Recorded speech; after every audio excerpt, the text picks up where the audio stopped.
So hey anime fans. The series name is What If Naruto Got Harem with Justice League. So let's start the series. Everyone tends to stay away from her, though she wasn't sure why. She generally enjoys it, but since joining the league, no one has spoken to her as a friend. She is practically talked to by everyone anytime she is called upon or if it has to do with her job. Her employees are a little intimidated by her, even at her own company, Star Industries. There aren't any reports that she's drinking human blood, are there? She also has a nice appearance. She's pretty attractive, don't you think? Given that Diana Prince is a deity, she could see why people would choose her to her. She literally received gifts from the gods. It's not fair.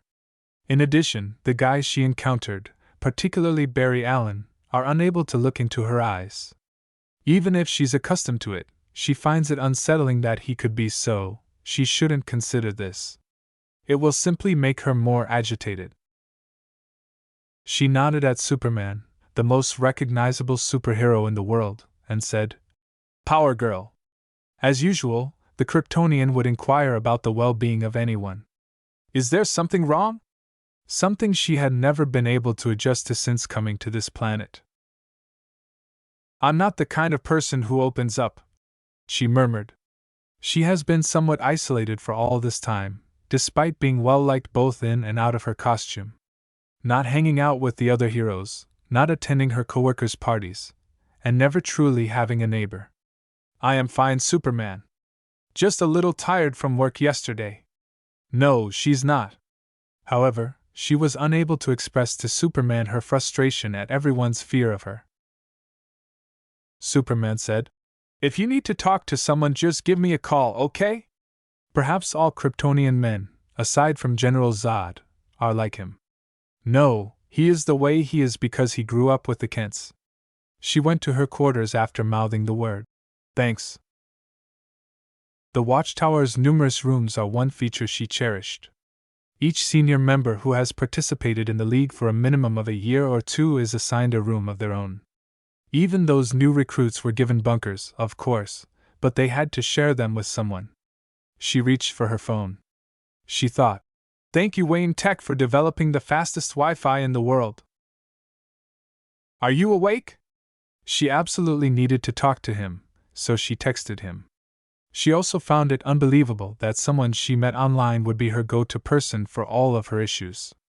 She obviously kept her last name and her hero identity a secret, and she's happy that it has remained that way as well. "I just woke up." "What's wrong?" "Can I just text you?" she joked. "I don't really care how he takes this," she answered. Even if there is a chance, she will never meet him.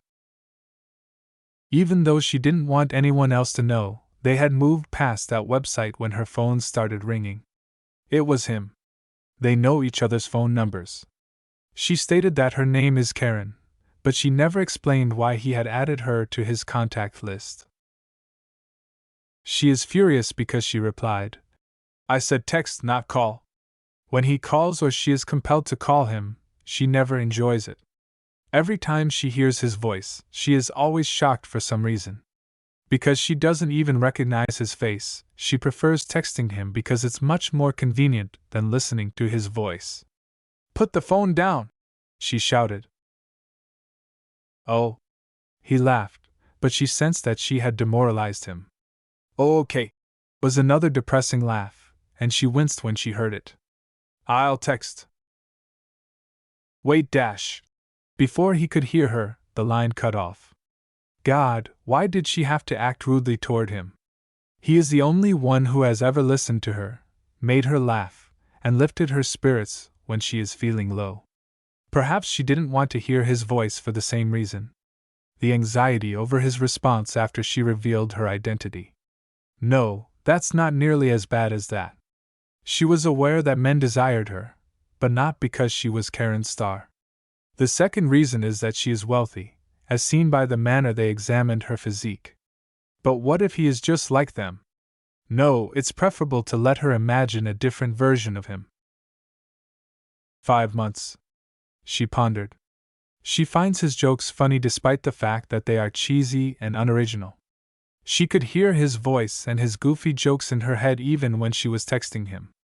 Then she thought, "Hey, how are you today?" She couldn't recall the last time she inquired about his well-being. "Well, she's further guilt-tripping herself," Cyborg Vic said. "Power Girl, please go to the control room." She recalled witnessing Clark and Victor dispute about Superman calling him Cyborg, though it wasn't a major argument. Her thoughts are still trapped with him even though she flew in the direction of the control room. "Yes?" she said as she walked into the room. Wonder Woman, Arthur, and Victor are present. Even though she knew Victor couldn't respectfully look at her, she could still hear him discussing her with Barry. She is the female Superman in her immediate vicinity, aside from Supergirl, but they forget. Hal remarked, "Hyde Ninja Village City's finest are transporting a criminal, Poison Ivy, to another Alcatraz island." New screens appeared, depicting soldiers getting ready for their mission while fully outfitted in tactical gear. However, Batman has requested a presence of a senior member there. It appears Poison Ivy was recently incarcerated by Batman because she killed a wealthy old man. Power Girl raised her eyebrows. Victor laughed at the name, saying, "Apparently that man is a high-ranking member of the Court of Owls." Yes, it was strange, but the most strange criminals were always found in Hyde Ninja Village. Batman believes that the Court of Owls' assassins, Talons, are going to exact their vengeance on Poison Ivy, Hal said. "So, protect Lady Plant?" Wonder Woman gave a nod. "Yes, it should be I who would have done this job, but Superman and Batman recently decided to have me along the peace talks in Alloy. It seems the two factions wants peace, but requires the presence of a strong and trustworthy third party," she stated, getting up. She concluded by holding out her hand and said, "Hal and Victor cannot go as well. Hal might be needed on a more crucial mission and Victor is coordinating other League members where they are needed." She gave Wonder Woman a handshake. It's her shift anyhow, and this might help her forget about him. "Okay. I got it." She's already under enough stress. Maybe a little exercise will help her decompress. Yes, there will undoubtedly be a struggle if they send a senior member. She dared not inquire where they obtained the information, saying, "Be careful, Power Girl. The Court of Owls might not be known much to the public, but they are a crime organization that has existed since the colonial times. Batman is most likely the one who understood, although it couldn't have been simple. She simply wants to think of anything different from what she did a few minutes ago, so she shook her head." She nodded, forcing her mind to return to reality. She returned to her room to change into her complete outfit, saying, "Okay, I will be careful." Even heroes made themselves glance at her belongings. She always wears a standard white shirt, jeans, and sneakers when she's in the tower for a long time. Diana is the only one who finds it easy to become furious with her. It's also amusing to watch Supergirl's envious look. In any case, she had never been fond of that Kryptonian. For some reason, they just don't get along, and she doesn't plan on finding out why. "Okay, Hal, transport me to Hyde Ninja Village City." Line break. Her delivery of the sentences was completely dismal. He's not exactly the kind of person who goes out to parties. In fact, he doesn't even visit shopping centers or such places. He only leaves the house when he needs to accomplish certain tasks, like eating. Is calling her a bad idea? Almost every single day, they have texted one another. Even before going to bed, she would typically tell him about her day, how she is in charge, and how intimidated her coworkers are. Most of the advice he had given was about being amiable and smiling, but he wasn't sure if she followed it. And he doesn't think she's ugly, it's just a feeling, and he doesn't know why. He is unable to let her go. He has only ever had her as a friend. You wouldn't want any attachments at all if you were living the same way he did until last year. Well, not exactly. He had given up that life. "Yes?" he said as his phone rang. "No, it's not Karen. otherwise her name would have appeared. This caller wasn't even registered on his phone and didn't have a number. He was well aware of who they were. Hyde Ninja Village's Spec Ops are waiting for you. Remember, protect the package at all costs. She has valued information about the Court of Owls. We cannot let her fall in their hands. She will be your top priority on this mission. There would be no issues if he could grasp the Flying Thunder God technique. But if he learns to teleport, he can't tell anyone about it. He imagines someone who could teleport after watching the footage of how people responded to Superman, a man who had the ability to destroy Earth on his own. Because there are so many scientists in this planet, it is not unthinkable that they will be able to use the Flying Thunder God. Imagine a nation utilizing that as a weapon, moving tanks and battalions of soldiers behind the enemy or, worse, inside their borders. How many civilians would perish? He gave a headshake. He won't employ this method carelessly even if he learns it. I'm on my way. In reality, he had already arrived, but he still needed to ensure that the Spec Ops path was unobstructed. When he got there, the mission began. The group is traveling in 4 heavily shielded trucks, as anticipated. The tips of its heavy arsenals, which are powerful enough to tear even a tank apart, are located outside the holes. He runs above houses, staying with the shadow. Since they can't see him, even his own crew is unaware of how he follows. Although he may appear normal, his body is not. His physique was superior to everyone else's, having been trained since he was a little child. He might be comparable to a founding member of the Justice League if you combine it with an absurd quantity of core energy. In this world, he is already by himself. His sensei was there first, but he has already left without even bothering to explain why. And he was only 11 years old at the time, which was 10 years ago. He gave a damn now. He went to this website that allows you to meet up with random strangers because he wanted friends. In just a few weeks, he has encountered 1,000 strangers, yet he truly lacks the right words to use in these situations. He merely says hello before pressing the panic button. Fortunately, he was not alone in his desperation. Just listen to a woman who wants someone to hear her out. She liked that he didn't ask too many questions about her life. The quest to find a companion and a listener began at that point. He was jolted back to reality by the sound of the explosion. One of the 4 shield vehicles was down while he searched for the source. Spec Ops were now dispersing to guard the area, which turned out to be a critical error because they were abruptly removed one by one. As it hit their targets precisely, daggers flew everywhere. Poison Ivy said, "Let me go!" as soon as a dagger pierced her legs, causing her to scream in rage. She yelled, fuck why you?" and also made the finger. "I'll kill all of you!" she exclaimed, clenching her teeth in rage. That must be his cue. Line break. She continues to wonder how much of a bitch she can be as she floats ahead of the escort. She felt that her actions were acceptable because he had irritated her. She sighed, wondering why she felt so bad if she believed it was justified. She scanned the surroundings with her vision. A second type of life is pursuing the 4 trucks as they continue on their path. She is unable to determine if he is an adversary, but based on the way he follows the trucks in the shadows, it appears that he is. She was about to dive, but an explosion stopped her in her tracks. What the? Fortunately, she is high in the sky, or otherwise the person hiding there might hear her. Over the comm, she said, "This is Power Girl to Watchtower. Did you see that?" Well, he didn't respond to her query. "Power Girl, this is Victor. Can you confirm that Poison Ivy is still alive?" However, the fact that he told her to see if Plant Lady was still alive indicates that he is in fact keeping an eye on things from the Watchtower. As the Spec Ops squad went down like flies, she flew ahead.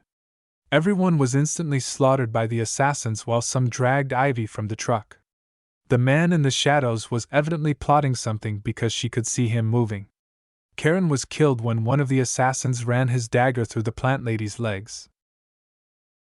Even the most skilled assassins were frightened when she plummeted down in the center of them. She chuckled to herself. She reasoned that this would be simple. She grinned and said, "Hand her over or else." They are no match for her, regardless of their level of training or expertise. She turned around and said, "We knew the Justice League is going to intervene. Deathstroke is thought to be the greatest mercenary available. I was hoping it was one of the bats, but we are prepared for a Kryptonian as well." When she realized a dart had struck her arm, she let out a scream. How on earth could a dart puncture her skin unless— oh no! Bastard! She collapsed, and it hurts for the first time. No, it's not the same as getting punched by Supergirl while she's using her power. She was weak and couldn't even move her limbs. Another said, "I have never tasted Kryptonian before." It took all of her strength to turn her head. Not even the watchtower can reach her. I hope Victor is still monitoring this because he might return. Deathstroke, who didn't even care about defeating a Kryptonian, asked, "My payment?" For him, this was nothing more than a mission. The newcomer said, "Tripled." It sounds like he's an elderly man. The elderly man is dressed entirely in white, and wearing a mask that is typically seen in opera plays. Her hands began to shake as she said, "Now bring her to my chambers." She had never felt so powerless. No, someone will pursue her, but who? In addition to being the most powerful, the majority of those who do communicate with her are also absent. Help. She is unable to speak at all. Assist me. The assassin thumped to the ground before he ever touched her. Even though her vision was fuzzy, she was still able to see the body. She noticed a strange-looking dagger piercing the assassin's head. She recognizes Deathstroke's voice. Black cloak, animal-styled porcelain mask, and those glowing red eyes. Through the jail computers, not directly. He said, "Are you the one they call Akaimi?" The sound of metal hitting metal was the last thing she heard. It's this. She didn't see, hear, or feel anything, but her mind was still functioning. Is this death? One of the books she read told her about this. Forgetfulness. Yes, the author did write that. To know you are somewhere cold, dark, and deep even when you can't see, hear, or feel anything. Helena asks, "Are you just going to leave me?" She hasn't heard from her in a very long time. She felt more alive than ever just seeing her there, not after their intense altercation. She is not ready to pass away. It's her best buddy. "No, of course not," she says. She will not abandon her. With a smile, Helena said, "Good. Then wake up." Another one of her delusions. "Are you okay?" However, this voice sounds incredibly familiar. She had no idea what she had done, yet his voice sounded unfazed by her survival. "Good. You're still alive." That's what she believed anyway. She was kept awake by the sound of the police siren. "Who?" Did he hear her ask? Though she couldn't identify the voice, she recognized it. "No," she said as she felt his hand leave hers. "Hang on, Power Girl!" No, she didn't want to hear that voice. A few minutes ago, she awoke to find herself in this white room by herself, with only one television on. She couldn't help but giggle at the display, despite the fact that every part of her body felt like it had been stung by 1,000 needles. The other person was a villain, and the segment's host was Batman. It's difficult enough for her to breathe, so she shouldn't laugh. She noticed Kara when the door opened. "Hey," she began softly, letting her know that she wasn't here to argue. Kara nodded once, followed by a nod from her counterpart. "How are you feeling? Is this a strange dream?" Since they first met here on Earth, she has never witnessed Kara concerned about her welfare. She will simply go along with it if this is a dream. "I am fine." I feel so weak though. It makes me feel dash. She nodded and smiled slightly at Kara, saying, Vulnerable. No, it made no difference who came to see her, but she was delighted that her most resented counterpart was concerned about her. Alternatively, she might be experiencing strange hallucinations due to the krypton that the Court of Owls gave her. She responded with a nod. It's because of krypton. That's what Clark said. You've never been? Yeah. I have never been near a krypton before, so I wouldn't know the feeling. Clark said he didn't even know what you're feeling now, because even he has never experienced krypton injected into his body. Both of them crack a joke. Her heart is warmed by it. Perhaps she can finally comprehend why they didn't like each other, but perhaps this is just a dream. The younger Kryptonian turned to face Kara and said, Hey, Kara? She would most likely wake up shortly and interrupt Kara's response, asking, Why do we dislike each other? Kara chuckled quietly and asked, Honestly? She nodded, sensing that her dream was about to end. Wait, her counterpart is still speaking. I don't know. After our fight, we just didn't talk to each other. Kara pointed to her bosom and said, I guess I disliked you because they often compare me to you. More mature, level-headed, and that. Karen's eyes widened as she gazed at her. Pinch me. Kara squeezed her before she could finish her sentence. At that moment, she lost sight of the fact that her body still contained some kryptonite. Her counterpart mouthed sorry, as she screamed in agony, and they both burst out laughing. It's okay. I did tell you to pinch me, they said. What happened? Flash asked, practically shouting at the two, as the door exploded open. They mentioned that Power Girl is extremely sensitive to other things, so he hurriedly raced towards them with considerable caution. So, Barry swallowed. How you doing? Before Karen could respond, Kara got to her feet and asked, Why do you have to be such a jerk right now? She could feel Kara's hands trembling, not because of rage but rather to stop herself from laughing. After all, she could see her counterpart's vibrating lips, just inches from laughing. Whoa! I didn't mean to be dash. Kara finally realizes that she is trying to play a practical joke on Barry when she stops him and says, Look, if you're going to be a pervert, why not do it on Wonder Woman? She did like how you would always try and flirt with him. She doesn't mind. After all the obscene stares he gave her, she could finally feel some type of retaliation. Barry raised an eyebrow. Really?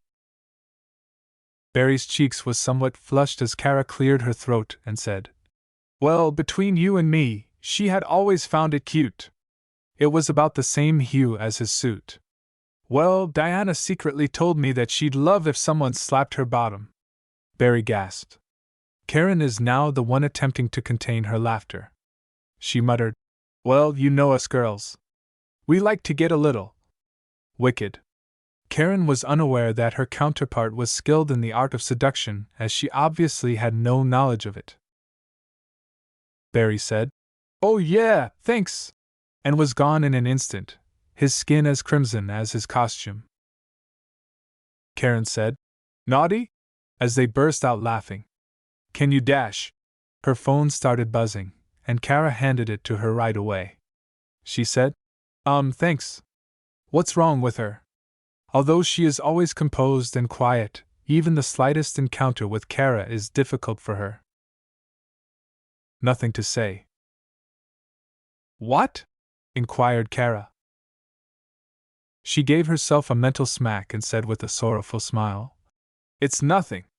Just a guy I met. She opened that up, but why?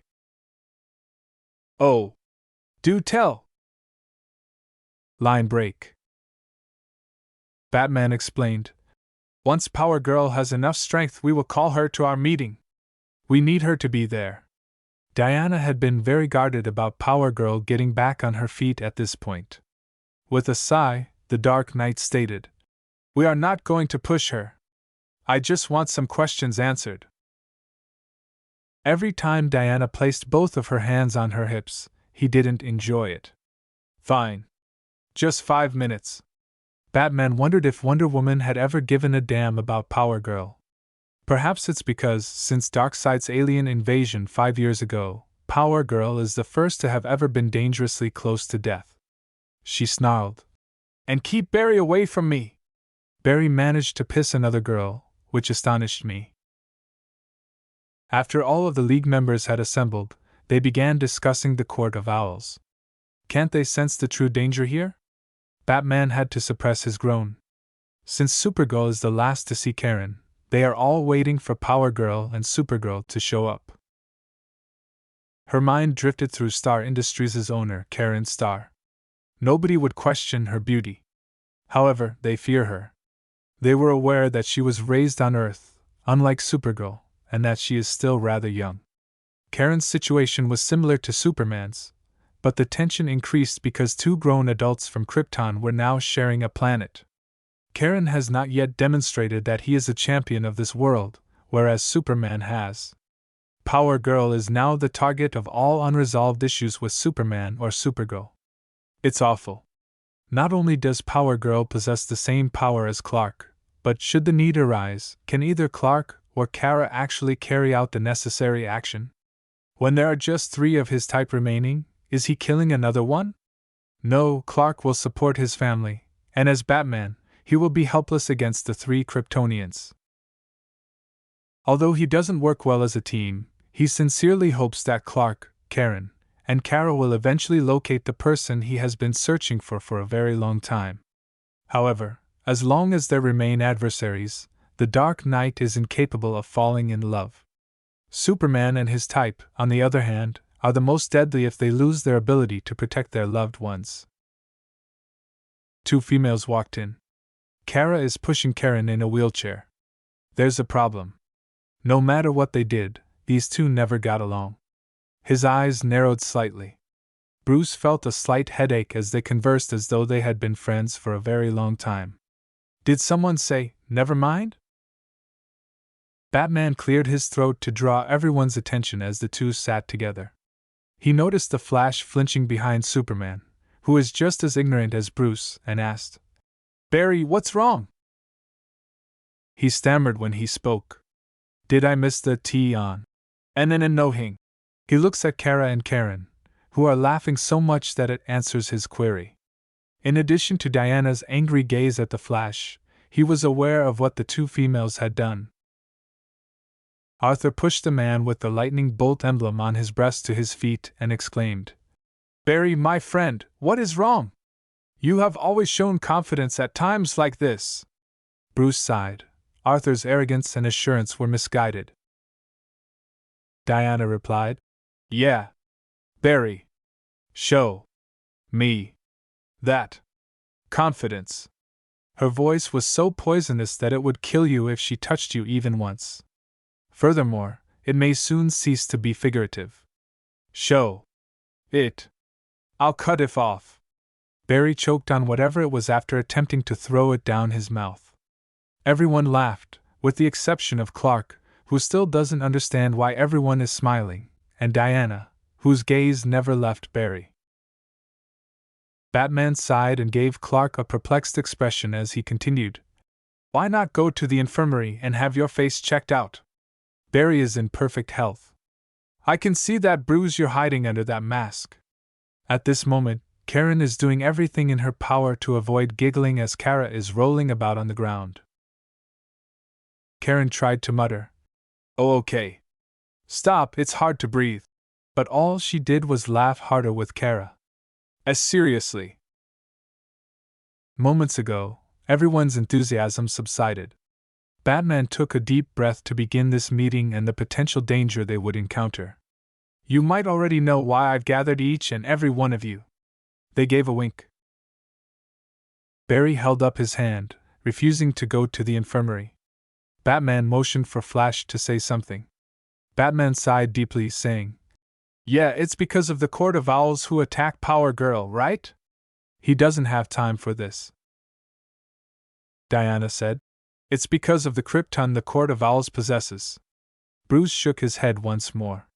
She questioned, "What is the answer then?" This man.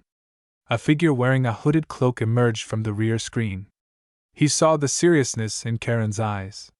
She shook her head and said that she hardly recalled anything after being struck by Krypton. "Remember anything, Karen?" she said. Everyone looked at each other bewildered. "While he eliminated every single one of the Court of Owls that night, that's not what I'm afraid of. This is." Deathstroke was seen cuffed to the chair in a video. What the? The formerly well-known assassin is now in Arkham Asylum rather than defending himself, or remaining composed and quiet. It's live. Aquaman got up and said, "Help us, Neptune." "What became of him?" he inquired. "Deathstroke is well known even in Atlantis. Although he may not be as terrifying as most people believe, he is a tactical genius who can adapt to the battlefield and defeat the majority of his opponents, super or not." Batman snarled. "Deathstroke holds the title of world's greatest mercenary, yet here he is. This is likely worse than killing someone." As the video continued, Slade Joseph Wilson was acting irrationally, screaming, "Stop," and yelling about how painful it is. The nurse tending to him even touched him once, causing him to scream. "What took place?" Karen inquired. Batman uttered the words, "I thought you could answer that." He was genuinely expecting for a small hint. Line break. She made an effort to recall as much as she could. "Akai-me. That's what they called him," she said, sending shivers down her spine. "Ow." Kara gently escorted her back to her seat. "What precisely happened?" "I'm not sure, but that's what's ringing in my head," she remarked. She inquired once more. "I think it's better if we show you," Batman responded. "This is a video recorded by a bystander." Line break. Black cloak, animal-styled porcelain mask, and those glowing red eyes, Deathstroke said, full of confidence unlike the video she had seen earlier. "Are you the one they call Akai-me?" he inquired. "Let me take Power Girl and Poison Ivy out of here." He pointed his head at her without replying, and it didn't seem like a demand, not for her. "Let me bring them to a hospital where they can receive medical attention. Her lifeless corpse on the ground is difficult to look at." "Stop him from taking her. If you give her to me, I'll double my current salary," the elderly guy yelled. Her mouth started to tremble. She was unaware that this had occurred and how near she was to being a slave, and it was more difficult for her to witness it from another person's perspective. "Don't be concerned. Victor has already taken care of the YouTube video. That's the last copy left in the world." Why does she find solace in Kara's words? They just exchanged a few anecdotes and the amusement from their practical joke on Barry. She gave her colleague a smile. "Slaves? Do you think I'll allow that?" laughed the man in the mask. The others are as engrossed as she was. She saw that he mouthed something, but she couldn't decipher what he said next. Deathstroke and the elderly man watched the trail of bodies fall all around them. "I will protect her even if it kills me," he said, his voice full of dedication to his word. "I don't back down from my word." "I never expected an opponent like you," Deathstroke mocked as he charged with lightning speed, swinging his sword. "This is what makes it exciting," he uttered those words. It is obvious who has the advantage in sword fights, but Deathstroke had technology installed practically everywhere. The masked man also pulled out his sword, a simple and exquisite katana that was on his back. Deathstroke attempted to spear his sword, but he was faster than Deathstroke.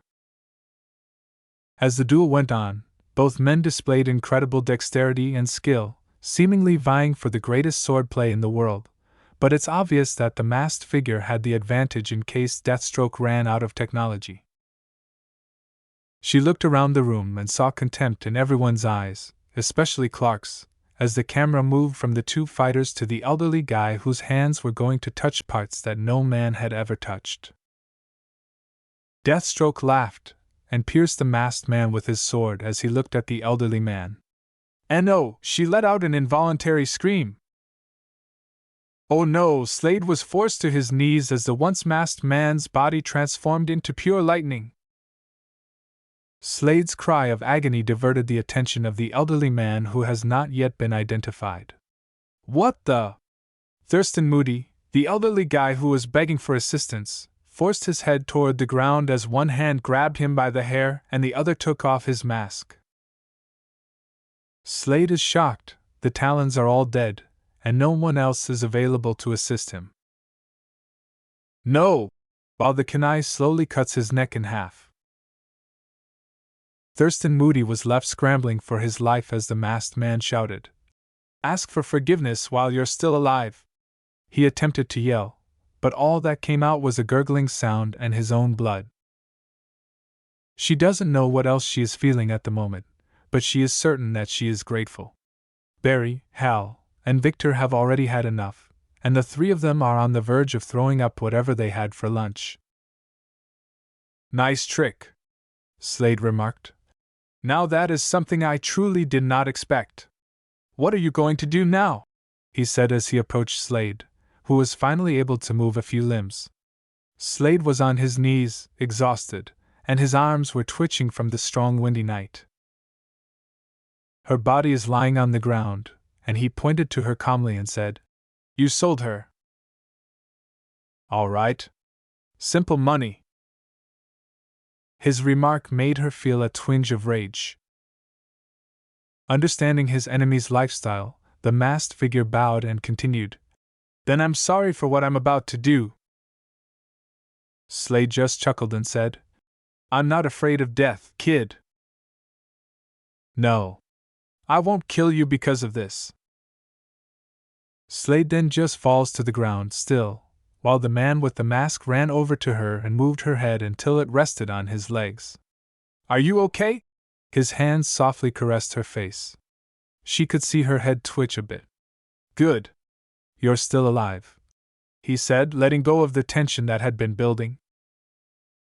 The sirens were approaching, which she recognized, and she saw herself mouthing something as he gradually relaxed his grip on her, removing a tiny pouch or bag that could be fastened to any part of the body.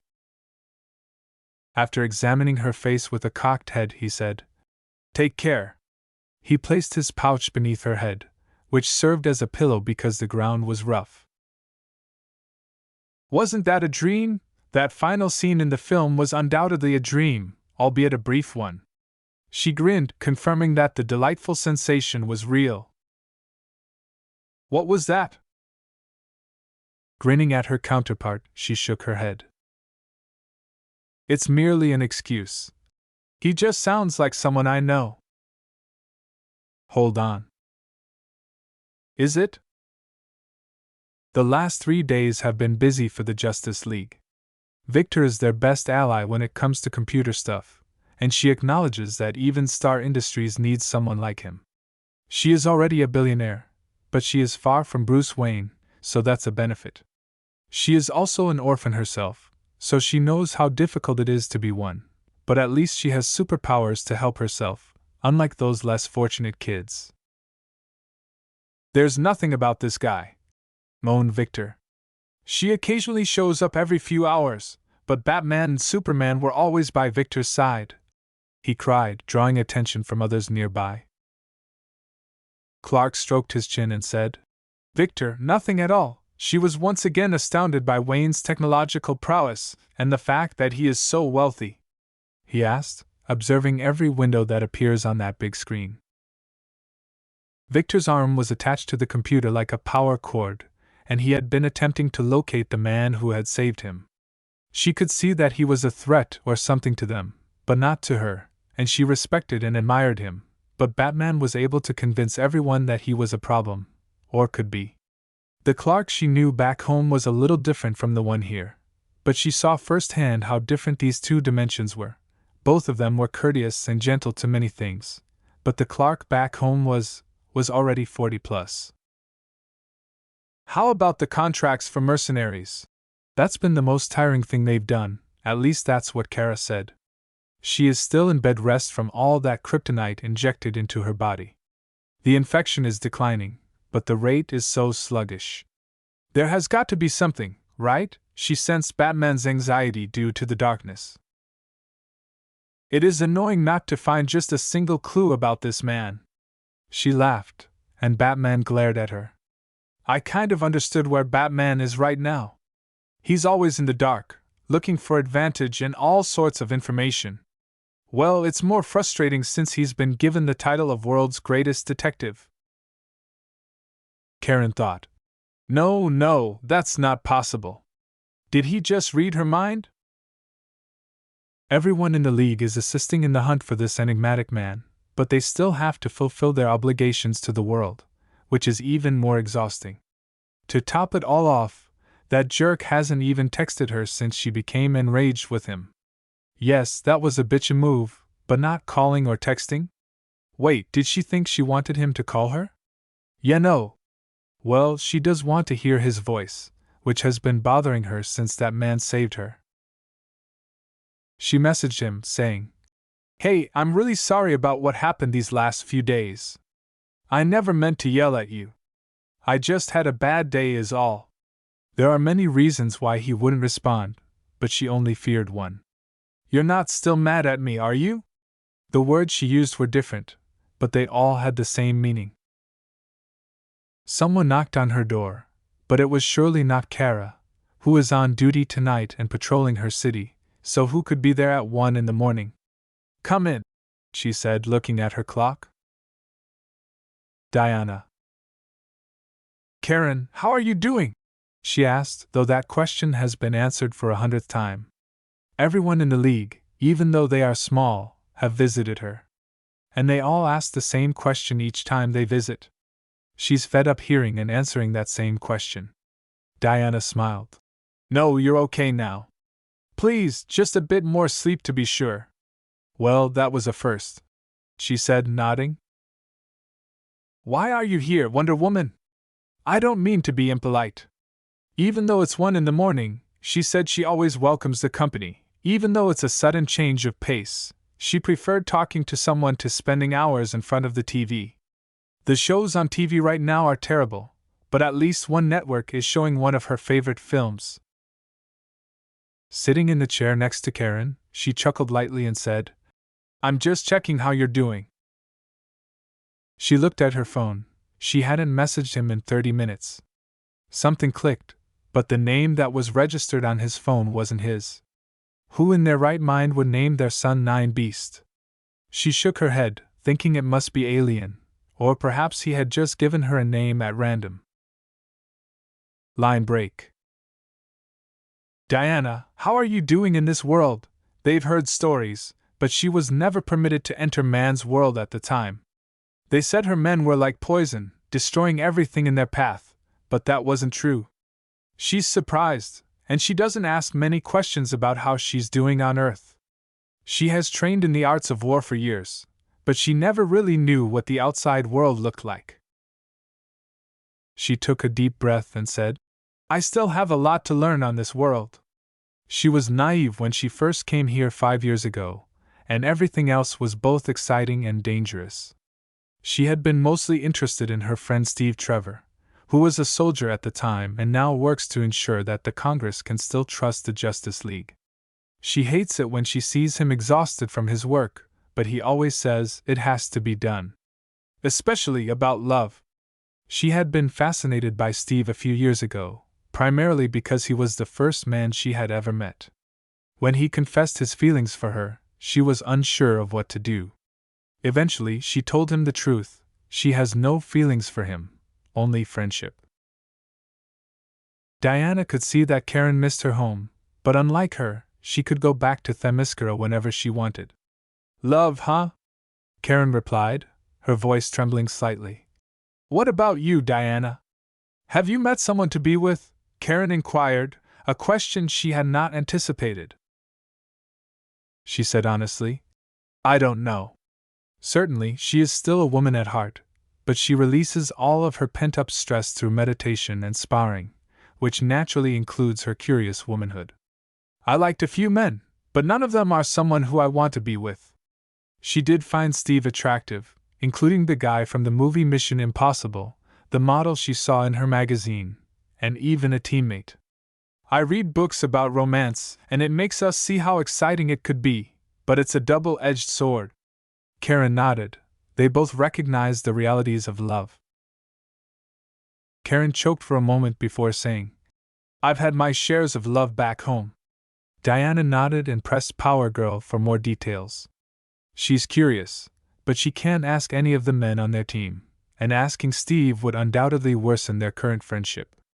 Besides, Karen doesn't seem like the girl who wouldn't have any romantic experience, but she could feel that she's still unsullied. But even those typical breakups hurt a lot. She concluded, her eyes widening briefly as Diana reacted negatively to what was about to happen. How about you?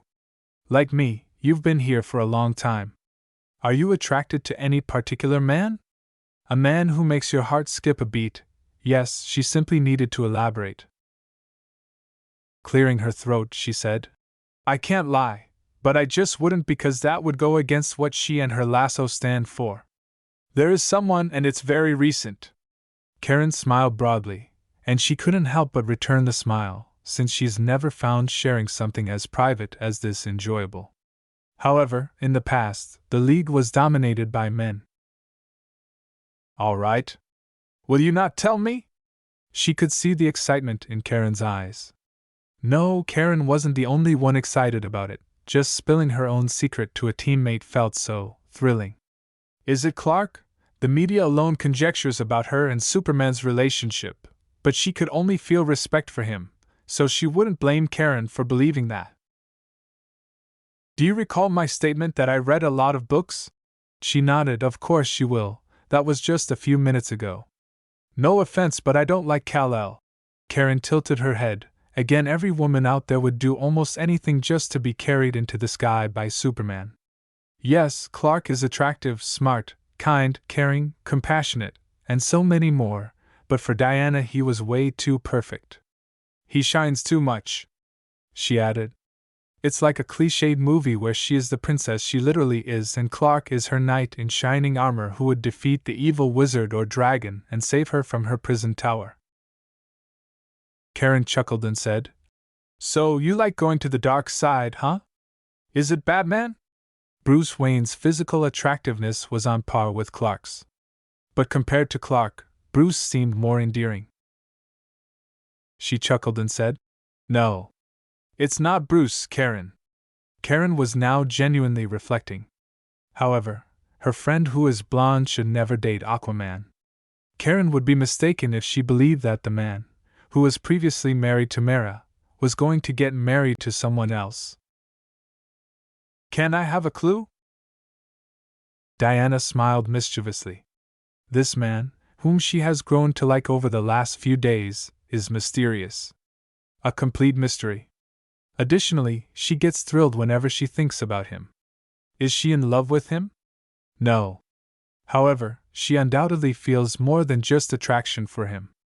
Her heart skipped a beat because this had never occurred before. It's thrilling, and every hair on her body stands up as they discuss the clue they have from him. She is even more thrilled by the fact that not even Batman can figure out anything about him. The only thing she wants more now is to be able to identify him on her own. Naturally, this was her dark secret, and nobody should be aware of her peculiar behavior. Diana only said, He's wearing a mask.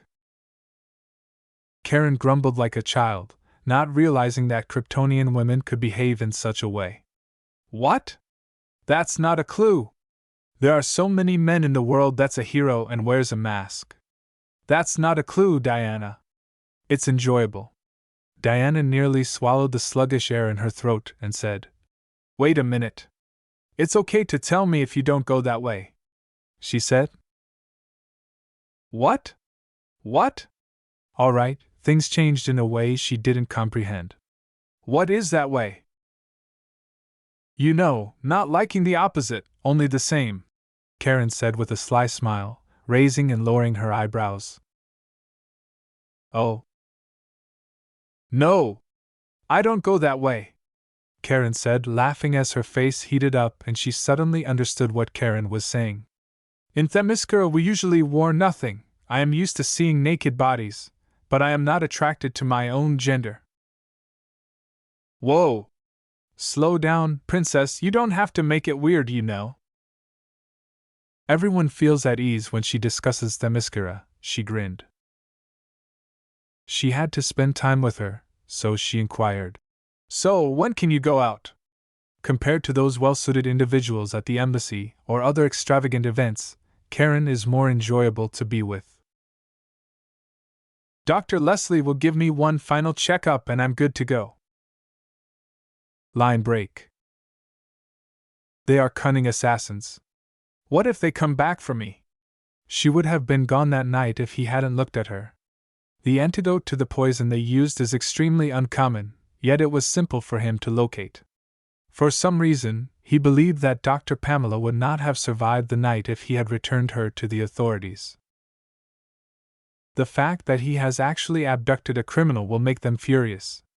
She is also the most well-known eco-terrorist in the world. Yes, they will.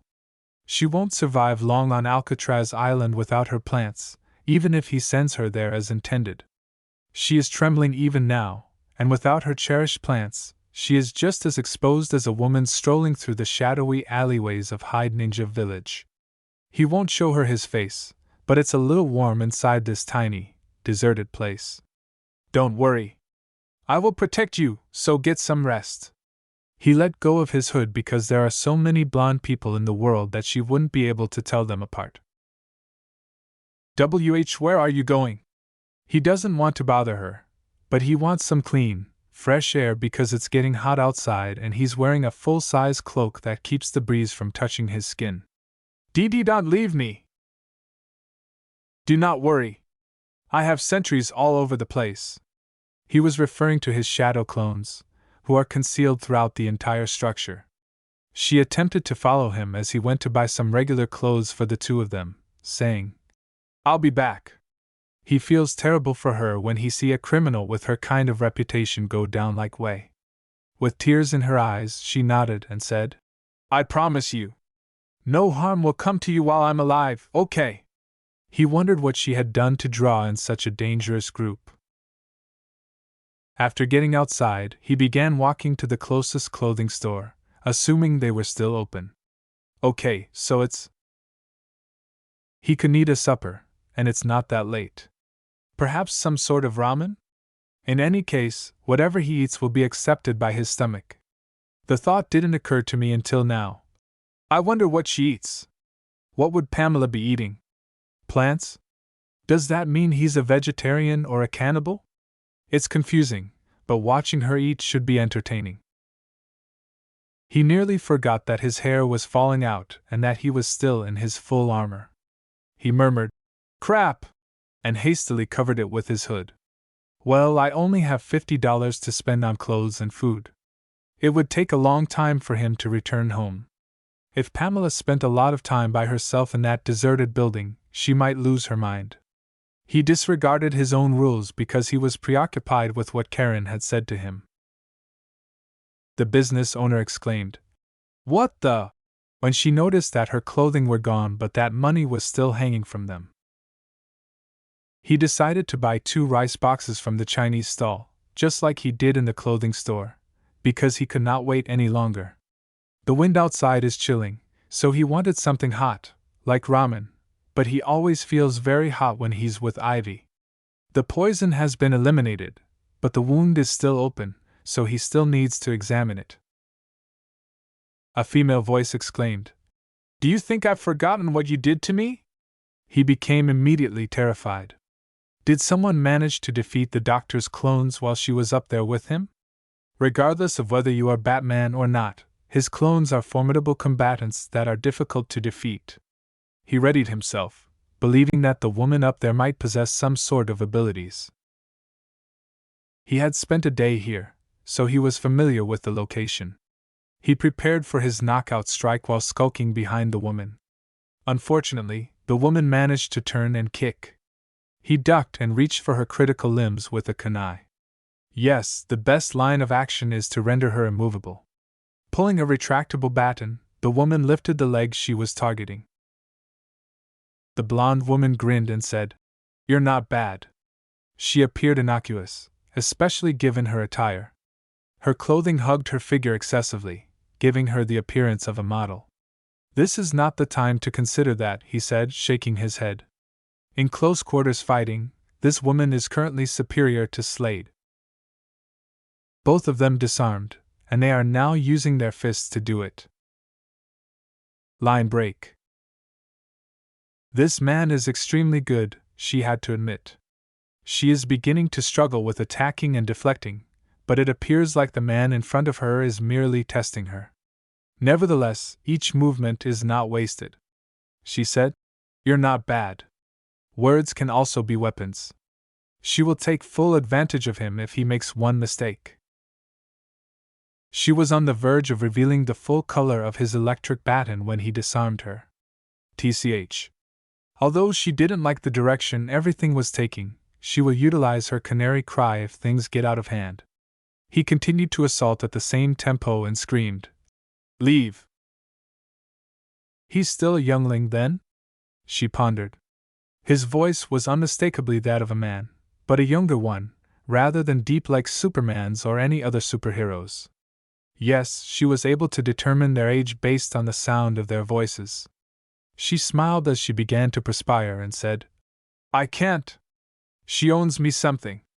This contest is going to be fantastic." "She is wounded. She will pay later," he stated. "He's trying to sound like someone else," she said, rolling her eyes. "His voice is lovely, thus he should continue using it." She lets the thought soak in with him for a time before seeing her opportunity. "Hey, stop trying to change your voice." Her body was fused with his, and she muttered, "Yours is cute." "Oh, I see."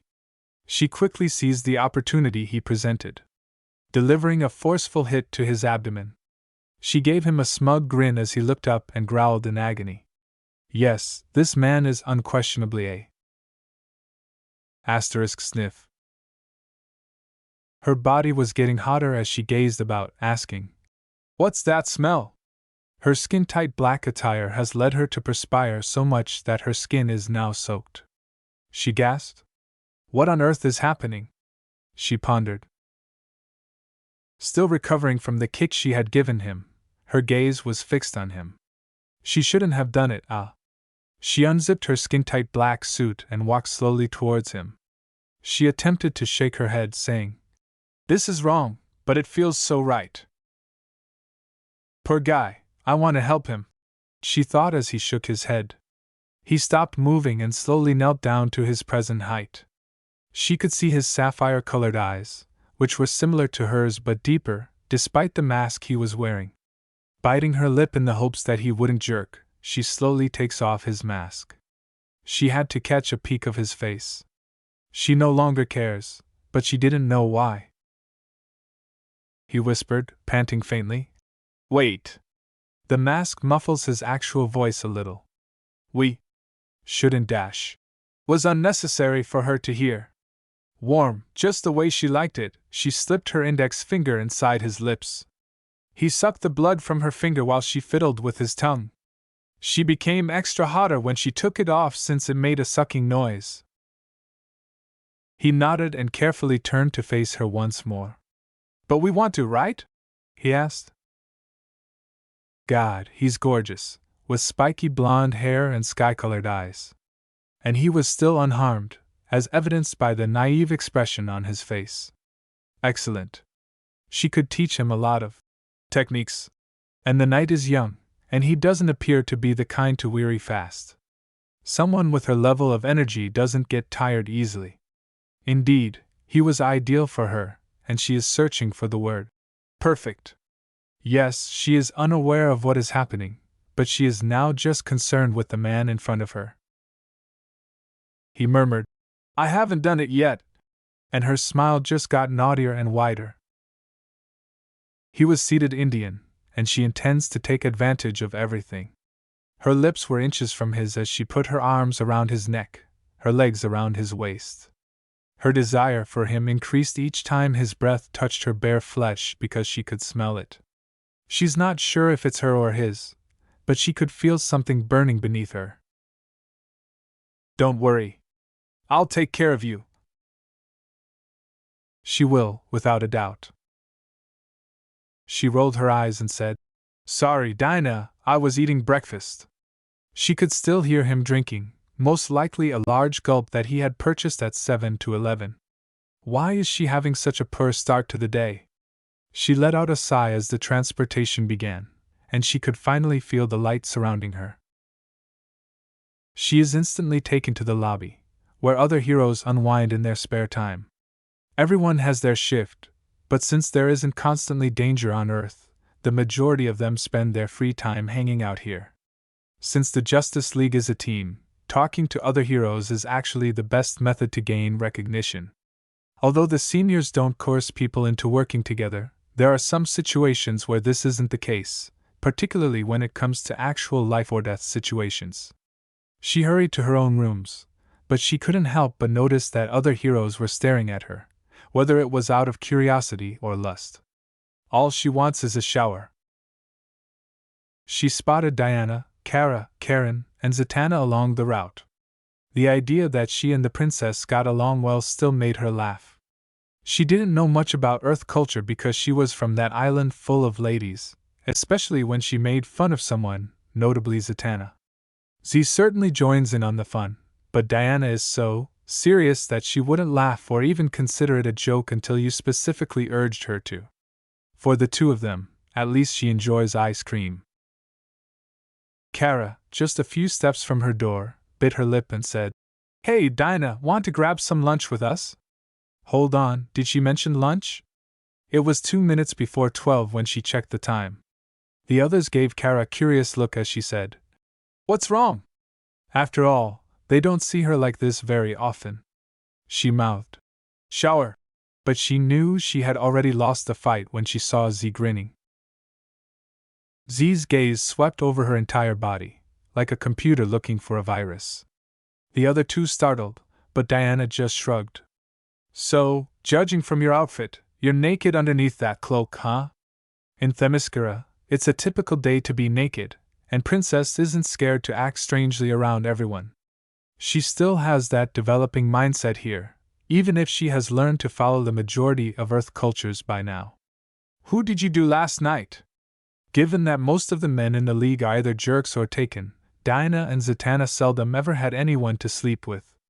They were aware that Superman was seeing a regular person, but they were unsure of who it was. They heard it was his coworker Lois Lane, but it's unclear. Who doesn't enjoy bad boys anyway? Batman isn't all that horrible. In addition to his eerie gaze, witnessing Bruce Wayne with so many women in a single evening is like dating the jerks they didn't pick. He seems to be able to look right through your soul. She gave a headshake. When Diana heard this, she became excited. Didn't she and Batman have some rumors going on? Tell us, Dinah, we at least would like to hear if it's a real romance this time. You don't need any attitude with a body and face like that. She sneered. It's easy for some women. Because the pizza was simply too strong of a temptation, she is literally blessed by the gods, unlike the rest of them who have to work hard at the gym just to get in shape. It's unjust, even if Diana puts in more effort than they do, particularly during sparring. She exclaimed angrily. I didn't know who he was, because she didn't want to discuss any of this at the moment. She was perplexed, but she wasn't sure why. She shook her head, realizing that she needed to unwind with a hot shower. Before Z or any of her friends reprimanded her, she said, Excuse me, I just need a hot shower and eat my breakfast dash. And then she walked past them, saying, Lunch. Even her best friends can be so annoying at times, but that's part of the reason she loved them so much. She could see Z grinning. Great, she laughed at her own idea, but the way they annoy her still surpasses the way they make her happy. You see, her pals are there to cheer her up, even if they aren't physically present. As soon as she arrived at her quarters, she shut the door. She took off the cloak that still had his scent as soon as she was out of sight. He smells pretty delicious even under that dark cloak, she knew, she's smelling it right now. She takes a long, deep breath and lets it settle in her nose for a minute before exhaling. What's happening to me? The object below her, the one whom that person had just penetrated all night long, started to twitch. She remembered every detail of that wonderful thing they did, even if she couldn't pinpoint when they began or what had transpired before. Magnificent? Why is she even considering him? She snorted. She is merely distracted by these thoughts, but perhaps she could postpone the forgetting part because her delicate fingers want to infiltrate her very core. She paused, gasping, and glanced at the time. Hours have passed, and her thirst has not yet been quenched. No one could likely do what he did to her, but even if she wanted a random man, she was certain that her desire would go before they could begin. She yelled, "Fuck!" before submerging herself in her pillows. She first pursued him with no intention of becoming friends or anything, but now she is looking for him once more. Additionally, no doctor in the League is able to examine it. Perhaps she could do it in secret, out of the League's prying eyes and ears. She feels ashamed that Ivy not only outwitted her but also seduced her and had a man fuck her brains. She snarled, "That bitch!" but recalled a moment in the evening when she had unmasked him. Once more, she was unable to recall his name or face, but she could still clearly recall his innocent appearance and facial response. She yelled again. How can she remember that innocent expression in his eyes, but not recall his face? She thought, this is dumb.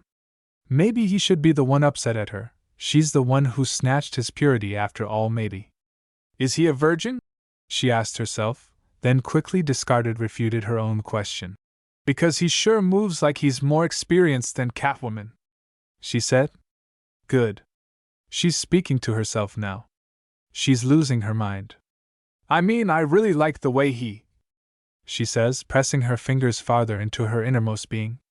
She groaned, but this euphoria is nothing like what she experienced last night. No, this must be Ivy's doing. I must find her fast. Yes, she needed a treatment from this sickness. The shower took faster than she thought. She was just too tired to even let the calming water stream through her sore body. She gradually recalled the specifics from the previous evening while she lay in bed, totally oblivious to the fact that she was hungry. However, she is unaware of Ivy's whereabouts. Yes, the watch she wore that evening. Shit! We've been fucking till 4 in the morning?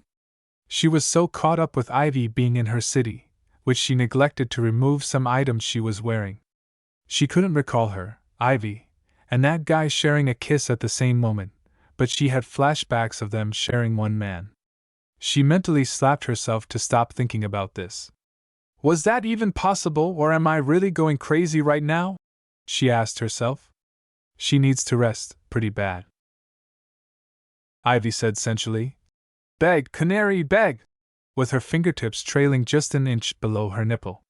The man who raked her brains out so badly that she can never forget that one night, yes, him, in front of her is standing in front of her. He is skilled at doing obscene things, yet when he smiles, his face looks like an angel.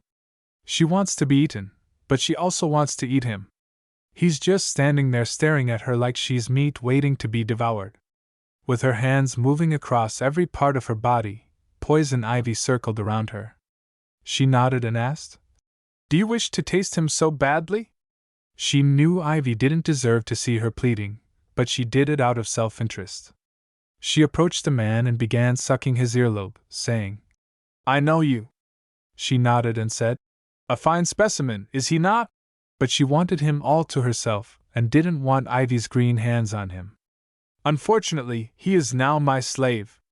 And it is only I will feel my brains fucked out by him, she teased, stroking her hands up and down his shaft. Well, I am merciful, so you get to watch us fuck each other till we drop.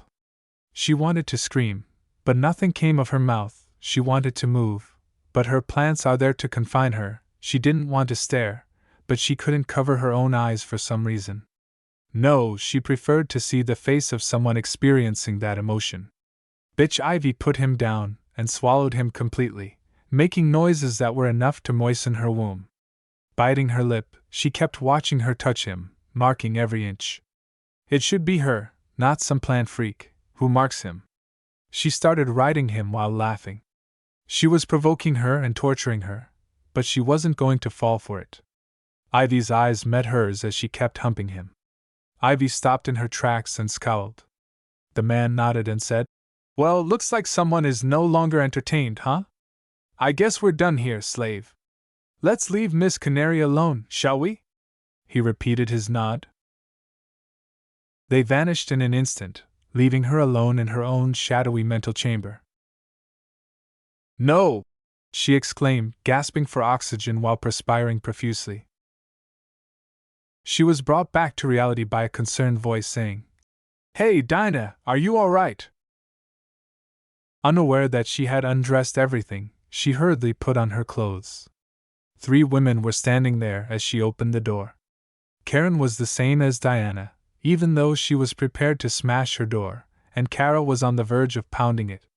Diana was concerned, but her composed expression persisted. "Fuck! I need to see Dr. Light!"